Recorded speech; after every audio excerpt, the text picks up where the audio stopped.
Bab 277. Sekelompok monster hitam. Benar. Mana mungkin ada orang yang mempunyai kecemerlangan niat pedang di wilayah selatan yang begitu barbar.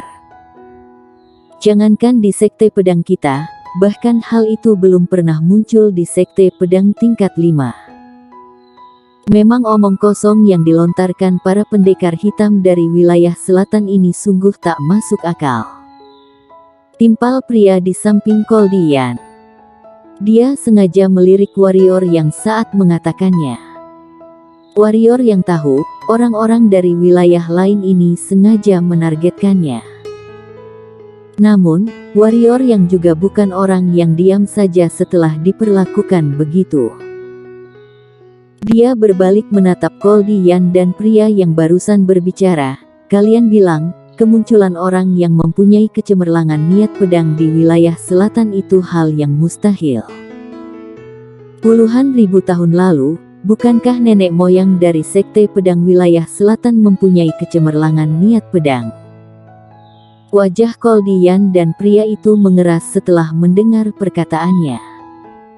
Tentu saja mereka tahu kalau nenek moyang dari sekte pedang wilayah selatan pernah menundukkan semua jenius dari seluruh wilayah. Di luar menara naga ada sebuah papan peringkat yang disebut peringkat Qianlong. Hanya pendekar hitam yang berhasil mencapai tingkat tertinggi, yaitu tingkat kelima, yang boleh mengukir nama mereka di papan peringkat tersebut. Setelah bertahun-tahun lamanya, hanya ada 7 nama dalam papan peringkat Qianlong. Nenek moyang sekte pedang yang mereka sebutkan tadi, yaitu si pengembara, berada di peringkat kedua. Ucapan warrior yang tentang nenek moyang sekte pedang itu menamparkan keras kedua wajah orang tersebut.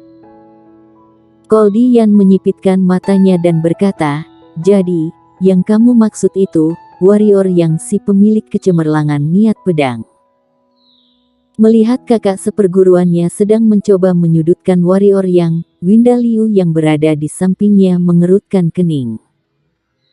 Dia mencoba mengalihkan perhatiannya dan berkata, "Kakak seperguruan Koldian, bagaimana kalau kita mengurus para monster hitam yang ada di bawah dahulu? Hanya sekelompok binatang buas saja." Koldian mendengus.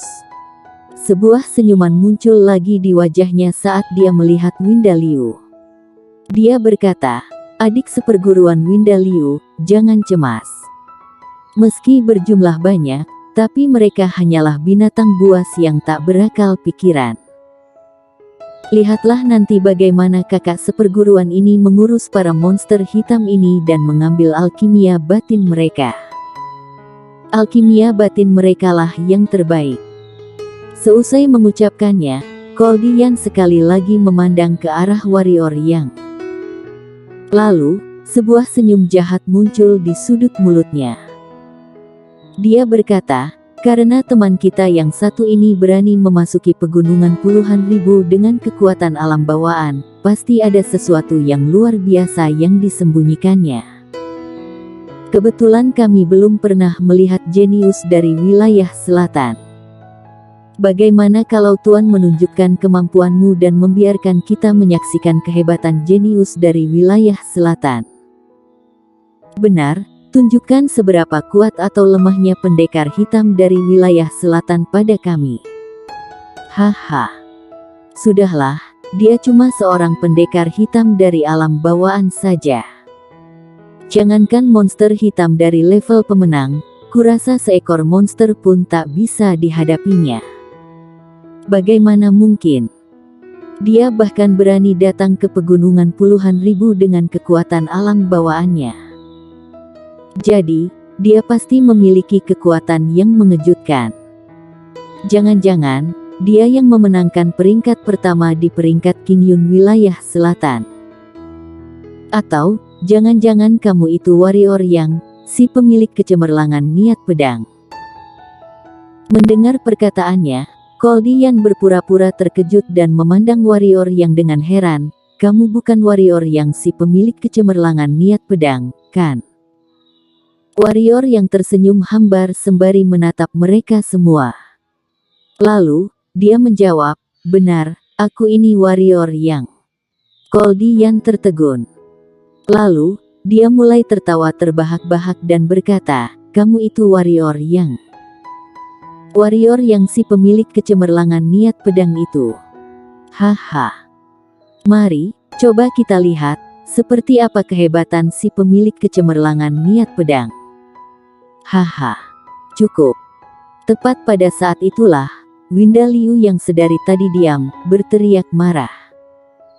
Winda Liu memandang warrior yang. Lalu, dia mengalihkan pandangannya pada Goldie Yan dan berkata, "Kakak seperguruan Goldie Yan, meski dia berada di level terendah, tapi seharusnya kamu juga tidak merendahkan dirinya. Kamu bukan orang yang seperti ini." Ye Nikai yang berdiri di sampingnya juga tak kuasa menahan diri dan berkata, "Kakak seperguruan Goldie Yan, meski kemampuannya terbilang cukup lemah dan berasal dari wilayah selatan, tapi dia tidak pernah melakukan sesuatu yang buruk pada kami. Kenapa kalian harus menindas yang lebih lemah?"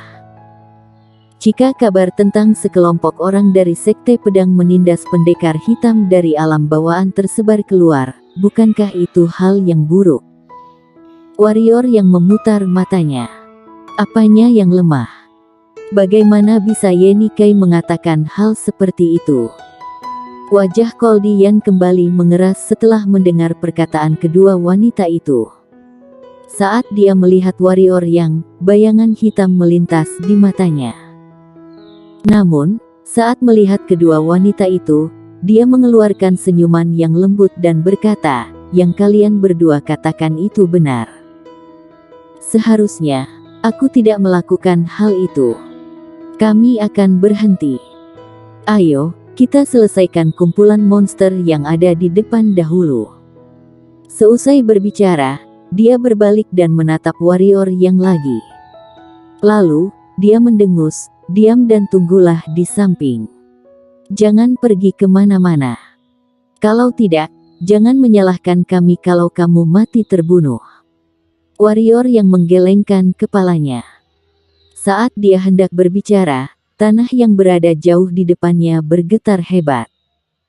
Lalu, sekumpulan awan hitam tebal muncul di langit. Saat awan hitam tebal itu mendekat, ekspresi wajah Goldie Yan dan lainnya berubah. Rupanya itu bukan awan hitam, melainkan monster hitam yang tak terhitung jumlahnya sedang terbang menuju mereka. Bukan hanya dari langit saja, berbagai jenis monster hitam memadati bagian bawah juga. Jika dilihat dari atas, kamu tak akan bisa menghitung jumlahnya. Kali ini, ada sinar ketakutan di mata Goldie Yan dan lainnya. Ada ratusan, tidak, bahkan ribuan monster. Jika mereka mau melarikan diri, tentu saja bisa. Tapi, dengan jumlah sebanyak ini, bukan hanya mereka saja, bahkan orang kuat di alam spiritual juga akan kesusahan. Tamatlah riwayat kita. Melihat monster sebanyak itu, raut wajah Ye Nikai memucat dan berkata, "Tamatlah riwayat kita. Kakak seperguruan Gilson, kali ini aku akan dimakan para monster hitam itu. Kakak seperguruan, tolong." Pada saat itu, seekor burung besar mendarat sekitar 20 kaki jauhnya di depan Goldie Yan dan yang lainnya. Seorang pria berbaju tradisional khas Tiongkok berdiri di atas kepala burung besar itu. Warrior yang sedikit terkejut saat melihat pria itu. Karena pria itu tidak lain adalah monster hitam misterius yang ada di pegunungan puluhan ribu, yaitu Bravo. "Orang dari wilayah utara?" tanya Bravo pelan di atas kepala burung besar itu. Goldie Yan yang tidak berani bersikap angkuh, langsung mengangguk seketika. Dia menjawab, "Benar." Bravo mendengus, kenapa orang dari wilayah utara tidak pergi ke medan perang kuno dan malah datang ke pegunungan puluhan ribu? Sebenarnya, saat itu Goldie Yan tidak menyukai nada bertanya Bravo. Tapi, dia tidak berani bertindak macam-macam. Dia hanya bisa menahan kekesalannya dan menjawab, "Aku tidak bermaksud jahat dengan datang ke pegunungan puluhan ribu. Ini semua karena kedua adik seperguruanku mengalami sedikit masalah saat berteleportasi melewati perbatasan. Jadi, mereka terdampar di pegunungan puluhan ribu. Aku datang untuk mencari mereka." Lalu, dia berkata, "Hanya dalam satu hari, ribuan monster hitam level pemenangku di pegunungan puluhan ribu telah dibunuh. Bukankah ada ratusan alkimia batin monster hitam level pemenang di cincin penyimpanan kalian? Ini yang kamu maksud dengan datang untuk mencari orang dan tak bermaksud buruk." Goldie yang tidak menyangka, perbuatan dia dan yang lainnya akan ketahuan seperti ini. Dia juga tidak menyangka kalau pegunungan puluhan ribu mengirim monster hitam sebanyak ini untuk memburu mereka. Jantungnya berdetak cepat, dia menatap sekeliling. Lalu, saat pandangannya jatuh pada Winda Liu, dia mengedipkan matanya beberapa kali. Setelah bergelut dengan keraguan hatinya, dia menarik napas dalam-dalam. Dia sudah membuat keputusan di dalam hatinya. Melihat Goldie yang diam membisu, Bravo menatapnya dingin dan berkata, "Karena kamu tidak menjawab, bayarlah semuanya dengan nyawamu." Dia mengangkat tangannya dan memerintahkan para monster hitam itu bergerak maju. Bertepatan dengan saat itu, Goldie melakukan sebuah gerakan tangan. Lalu, sepotong jimat jatuh dari udara. Saat jimat itu muncul, Goldie juga menghilang dari tempatnya berdiri. Semua orang terkejut melihat kejadian itu, termasuk Bravo juga. Kemana perginya dia menghilang? "Itu jimat teleportasi acak," ujar seorang adik seperguruannya di Sekte Pedang. "Tak kusangka kakak seperguruan Goldie mempunyai jimat teleportasi acak. Namun, parahnya, dia menggunakan jimat itu sendirian tanpa memedulikan kita semua. Bahkan, dia memakainya sendiri untuk menyelamatkan nyawanya tanpa mengucapkan sepatah kata pun."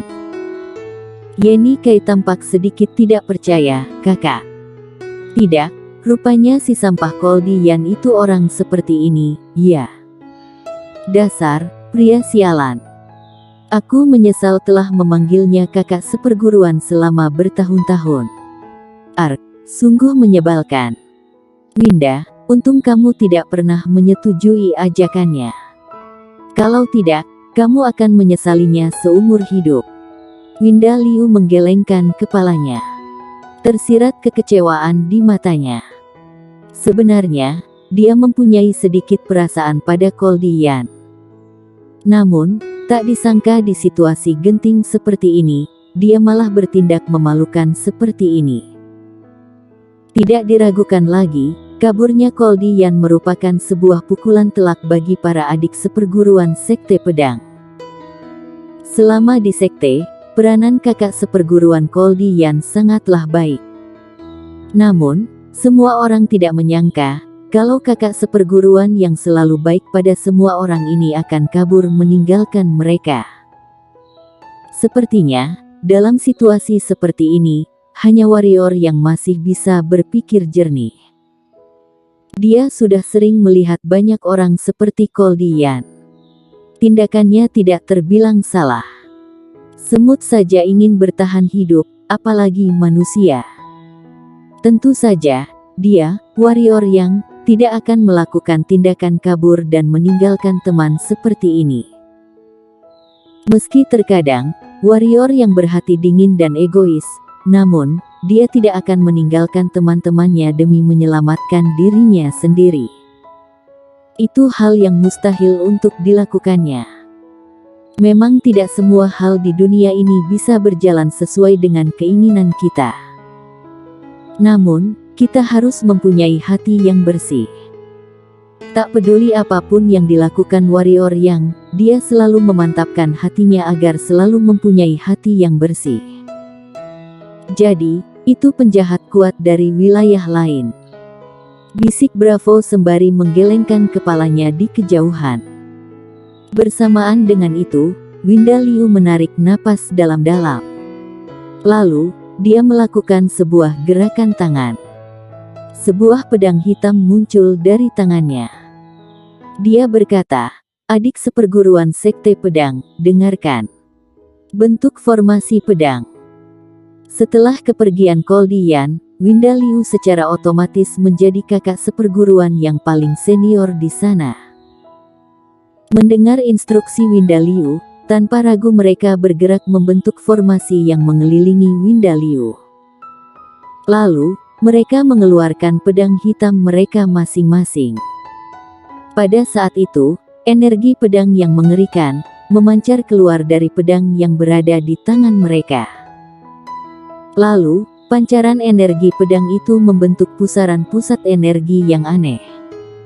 Bersambung.